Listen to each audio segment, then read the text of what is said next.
Coming up on this Wednesday edition of Daybreak, Korea and Japan will hold talks on the latter's wartime sexual enslavement of Korean women in Seoul later today, with attention focused on Tokyo's stance on the highly emotive issue. China vows to play a positive role in promoting peace on the Korean peninsula, saying it opposes moves by any side that may cause tensions in the region. Plus, President Park Geun-hye says sorry for the State Intelligence Service's involvement in forging evidence in an attempt to convict a suspected North Korean spy. Daybreak begins now.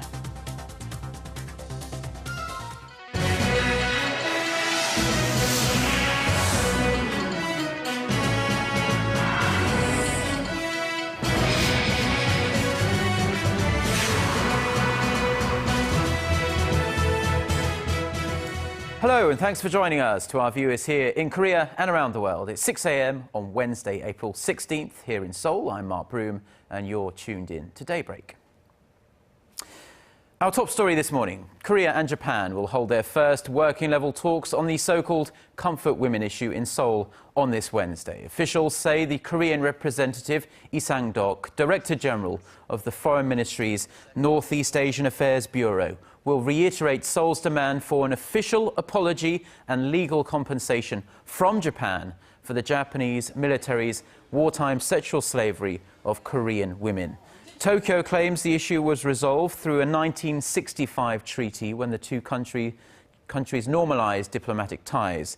Wednesday's meeting is the result of an agreement reached ahead of a trilateral summit in The Hague between Korea, Japan and the United States last month. Around 200,000 women, mostly Korean, were forced to serve the Japanese army in comfort stations in the early 20th century. The top nuclear envoys of China and the United States have wrapped up their second day of talks in New York on ways to resume the long-stalled six-party talks on denuclearizing North Korea. Chinese nuclear envoy Wu Dawei and his US counterpart Glyn Davies met for around 2 hours at the UN headquarters, but just like the first day, the two delegates did not talk to reporters about the content of their meeting. The two sides will hold the third and last meeting in Washington on Thursday. The meeting comes as Beijing's foreign ministry issued a rare statement Tuesday, saying it's opposed to any move that may result in tensions in the region, whether they be the joint drills between South Korea and the US or North Korea's threat of conducting further nuclear tests. It also urged all related parties to make joint efforts to ease the situation. South Korea and the United States have opened a high-level military meeting at the Pentagon, with North Korea and pending alliance issues topping the agenda. On the first day of the two-day integrated defense dialogue Tuesday, South Korea and the US discussed Seoul's request to further delay the transfer of operational control of troops in the event of war. The two sides reportedly agreed in principle to delay the transfer due to the ongoing threat posed by North Korea, but the timing and extra details are still being ironed out. The allies plan to hold a two-day defense trilateral talks with Japan starting Thursday. Now, the long-delayed South Korea-US Defense Cost-Sharing Pact has passed the first hurdle at South Korea's National Assembly. The Foreign Affairs Committee gave the green light to Seoul and Washington's renewed Special Measures Agreement on sharing the cost of stationing US troops here in South Korea. Lawmakers agreed on Seoul paying some $880 million annually from this year through 2018. That's a 5.8% increase from last year. A delay of the pact's approval sparked concerns that Korean employees of US Forces Korea would be forced to take either unpaid leave and would have to suspend operations. The bill will now be put up for a vote at a plenary session later on this Wednesday.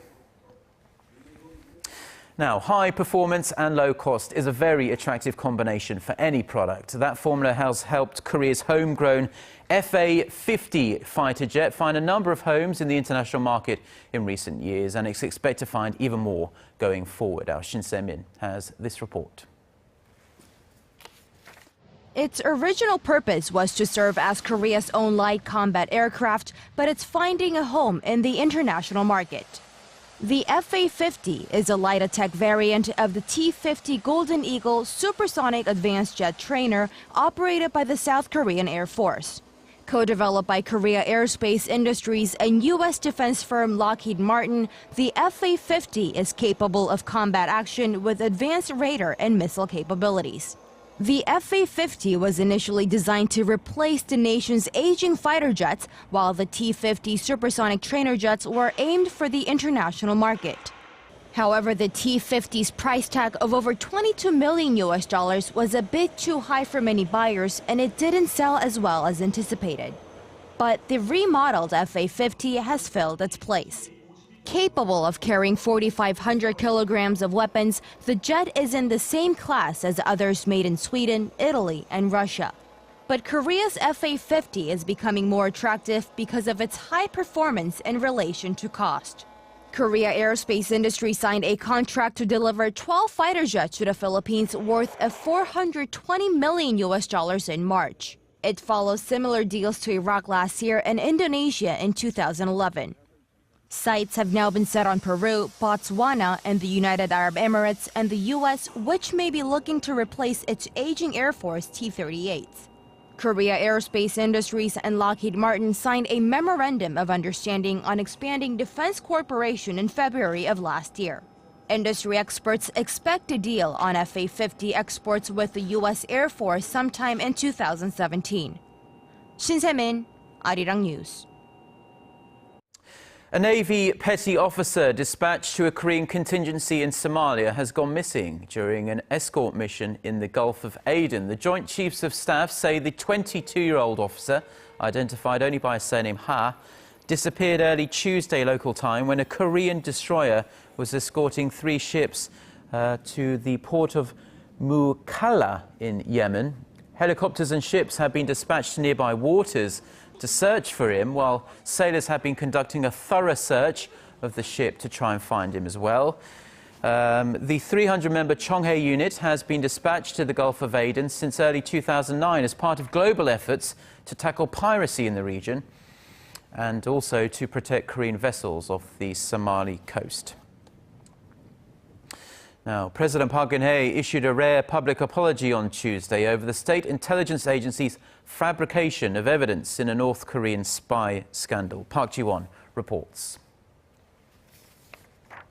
At a cabinet meeting Tuesday, President Park expressed regret over the National Intelligence Service's lax oversight that allowed NIS officials to use forged evidence in a recent North Korean spy scandal. 유감스럽게도 국정원의 잘못된 관행과 철저하지 못한 관리 체계의 허점이 드러나서 국민들께 심려를 끼쳐드리게 되어 송구스럽게 생각합니다. Calling on the spy agency to revamp itself completely, President Park then said if the NIS loses the public's trust once again, she will make sure those responsible pay the price. Taking responsibility for directing the forgery, one of the 3 vice chiefs of the intelligence agencies, Ho Chun-ho, resigned from his post, and President Park accepted the resignation. NIS Chief Nam Jae-jun also apologized earlier Tuesday morning, promising all-out reforms to root out corrupt practices within the agency. The agency will overhaul its investigation practices and will push ahead reforms with excruciating effort to root out all wrong practices of the past so this type of incident never happens again. The apology followed the prosecution's announcement on Monday that 2 documents submitted in the recent North Korean espionage case were fabricated by the intelligence agency. 2 additional intelligence agents were charged with forging border-crossing documents that were used against a former Seoul City employee who was accused of spying for North Korea. The 34-year-old former city employee defected from the North in 2004 and was charged with espionage early last year. He was acquitted of the spy charge against him last August, but prosecutors appealed the case. The forged documents were submitted during the trial. Prosecutors are demanding 7 years in prison for the former city employee. However, a final verdict on the case is expected to be released by the end of next week. Park Ji-won, Arirang News.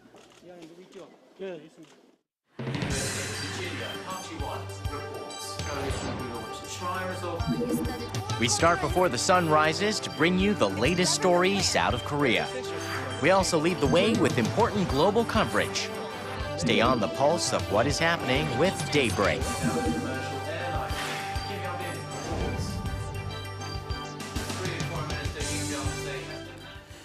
The Korean government has unveiled a set of measures to boost the nation's very sluggish youth employment. The scheme includes the introduction of a Swiss-style apprenticeship program for students. Our Hwang Ji-hye has the details.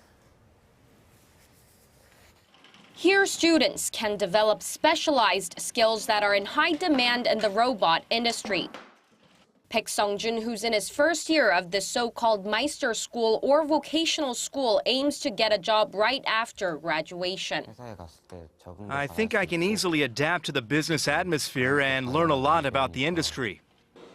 There are around 40 vocational schools in Korea, but the curriculum is slightly different from the European-style apprenticeship program where students learn and train while they work. So now the government aims to develop an apprenticeship program like that of Germany or Switzerland in these schools so students can receive direct training from companies more frequently. The plan starts next year at 7 trial schools, and companies participating in the programs will receive tax breaks. Those were part of the government's measures laid out on Tuesday to tackle the nation's slumping youth employment rate. The weak youth employment rate means young people are losing the opportunity to raise their labor competitiveness by working. It is also a factor that could erode the nation's growth potential. The measures are meant to address the flagging youth employment rate, which stood at 39.7% last year, far below the OECD average of 50%. The problem is that the nation's small and medium-sized businesses are also struggling with a labor shortage. With the nation's high college entrance rate, most young people want to work for large companies like Samsung and Hyundai. Government measures should focus on improving working conditions of small and medium-sized businesses and raising awareness of SMEs among the younger generation. Through these measures, the government expects to create 500,000 jobs by 2017. Progress will be reviewed during a weekly economy-related ministers' meeting. Hwang Ji-hye, Arirang News. The heads of Korea's 10 largest commercial banks were hauled in before the nation's financial regulator on Tuesday. The Financial Supervisory Service wanted to demand answers for a series of high-profile scandals and disastrous data leaks. It also demanded measures be put in place to stop anything similar from happening again. Now, Kim Ji-yeon reports. Korea's financial watchdog has ordered commercial banks operating in the nation to draw up fundamental countermeasures to deal with corruption and the spate of data leaks that have rocked the banking sector in recent months. The Financial Supervisory Service says the presidents of the banks will be held personally responsible if they don't get a handle on the moral or data breaches. That was the message delivered during a meeting Tuesday morning with the chiefs of the country's 10 largest commercial banks present. The regulator called on the bank heads to modernize their work practices and improve employee ethics by implementing surveillance measures. They include forcing employees to take short leaves of absence so that their computers and files can be examined for any signs of mistakes or wrongdoing. The regulator also called for the rotation of employees to different posts to prevent corruption. The FSS says it will take a closer look at banks that show early signs of problems and conduct an impromptu inspection to prevent financial catastrophe. The FSS has already conducted these types of inspections on 2 commercial banks, the Korea Exchange and Daegu Bank, after detecting problems concerning dormant deposits. FSS Governor Choi Soo-yeon had earlier blamed the recent string of data leak cases on lax management, saying bank chiefs that fail to properly monitor their employees would be punished. Choi also said that the problem is not limited to just commercial banks, but also to other financial entities, from credit card and insurance companies to savings banks. 3 of the nation's largest credit card firms were found to be responsible for a personal data breach in January of tens of millions of their cardholders, the largest leak in the country's history. Kim Ji-yeon, Arirang News. Now, to another truly awful child killing here in Korea. A 22-year-old man has confessed to killing his young son by suffocating him with his bare hands. Investigators in the southern city of Daegu say the man, only identified by surname Jong, admitted to smothering his 28-month-old son and abandoning the body. Jong told the police he killed the boy as he wouldn't fall asleep, which prevented him from playing games at local internet cafes. Officers say they immediately arrested the man on charges of killing his infant son through neglect and disposing of the body in a plastic garbage bag. Now, on a much more positive note, spring is in full bloom now. The Korean government hopes more people will take some time to enjoy some trips within the country in an effort to boost the local tourism industry and expand leisure activity options for citizens. The Ministry of Culture, Sports and Tourism designated the first 11 days of May as National Travel and Tourism Week. During the period, over 1,100 tourism businesses nationwide, such as hotels, restaurants and tour-related products, as well as local governments, will join the initiative by offering special discounts and benefits for tourists. Detailed information can be found at spring.visitkorea.or.kr.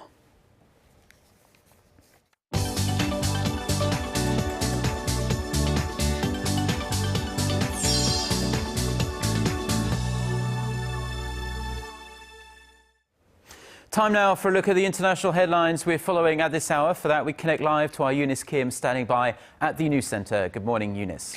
Good morning, Mark. We'll begin in Ukraine this morning, where its government announced a military campaign against pro-Russian separatists in the east is underway. And at what appears to be one of the first signs of the, quote, stage-by-stage anti-terrorist operation, Kiev said it has reclaimed a small airport in Kramatorsk after clashing with some 30 armed and uniformed men without insignia.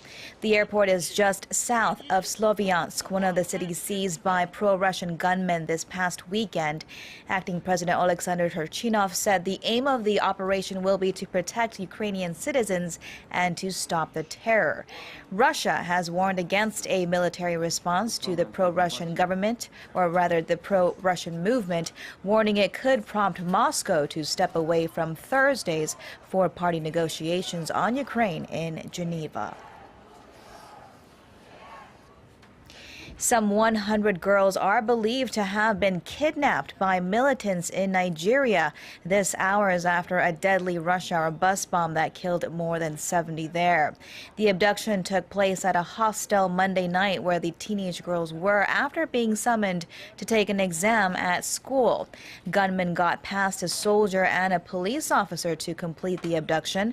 An official says some of the girls managed to escape by jumping off the moving open truck. The high school is in Borno State in northeast Nigeria, where the Islamist group Boko Haram have been active. Boko Haram, which means Western education is forbidden, have also been blamed for Monday's bus explosion. A whaling group in Japan says it will resume what it calls scientific whaling in the Antarctic despite a judgment by a UN court last month to halt the country's decades-old program. Court papers filed in the U.S. showed that Kyoto Senpaku intends to continue hunts in future seasons under a modified program. It noted the Japanese government has yet to grant permits for the next season. Japan's Chief Cabinet Secretary Yoshihide Suga said the government is analyzing the content of the International Court of Justice's decision and will make its decision in due time. And in India, the country's Supreme Court has legally recognized transgender people as a third gender. The landmark ruling on Tuesday grants the transgender community the same basic rights as other Indian citizens in a move that seeks to end centuries of discrimination. Activists welcome the sweeping verdict as it encompasses all groups such as transsexuals, cross-dressers, and eunuchs. India's Law Minister Kapil Sibal said the judgment would help the transgender community community overcome social and economic challenges. About 2 million transgender people are estimated to live in India.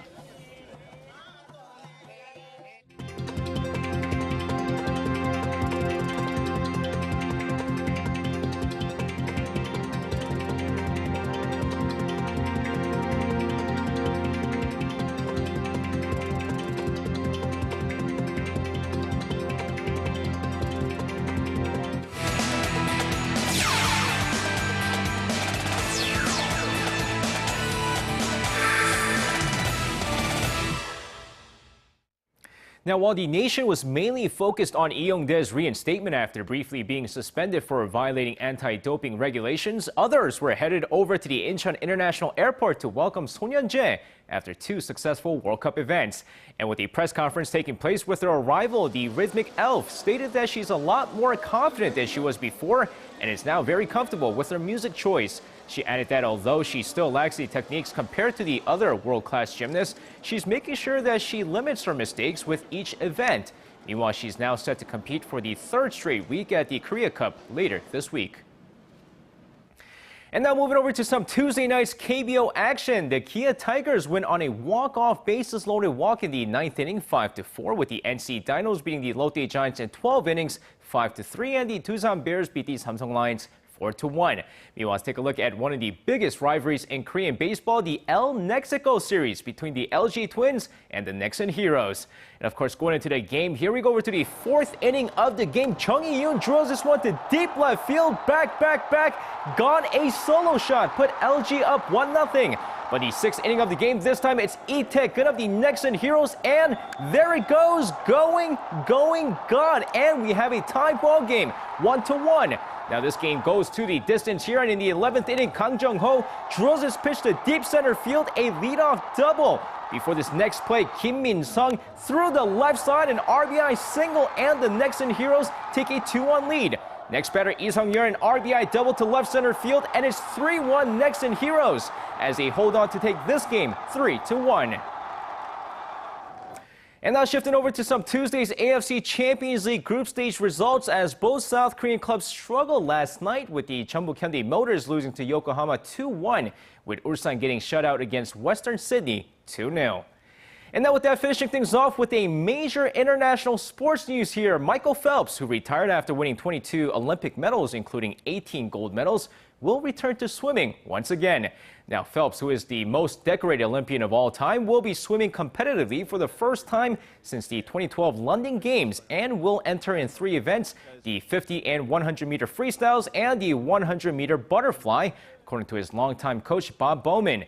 The 29-year-old will continue to stay in shape and compete as he hopes to compete once again at the 2016 Rio Olympics. And that's going to wrap it up for me. This has been SJ. Have a great rest of the day, and see you guys again for your sports needs.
Thank you.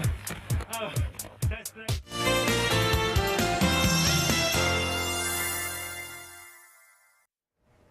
Well, yesterday, the regions in the east had to deal with summer readings. One of the cities in Gyeongsangnam-do province, Miryang, saw a high of 29 degrees Celsius yesterday. That's the temperatures that we'll normally see in the mid-June.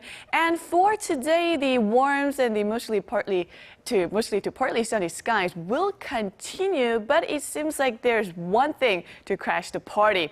The level of fine and ultrafine dust particles will be relatively high in most parts of the country, so be sure to have a face mask with you before heading out. And right now, as we can see, the nation is waking up to lots of clouds, but as the day goes on, the sun will come out behind the clouds. So today we can expect to have warm, mostly sunny, but dusty day ahead of us. So do keep that in mind, and let's take a closer look at the readings for today. The morning low here in the capital is starting at 11, then it will rise to 21, which is 3 to 4 degrees higher than yesterday, while highs in Daegu will soar to 27. Gwangju and Busan should top out at 23 later in the day. Now let's see how other regions are looking. It looks like Jeju will reach to 19, Daejeon will peak at 24, and Mount Kumgang should see a high of 15 in the afternoon. Well, that's all I have for you at this hour. Enjoy your morning commute and hope you have a wonderful day. Thank you very much, Jion, for the weather there. And those are the stories we have for you at this hour. Korea Today is coming up in about 30 minutes' time, and we'll be back at the same time tomorrow. Until then, goodbye.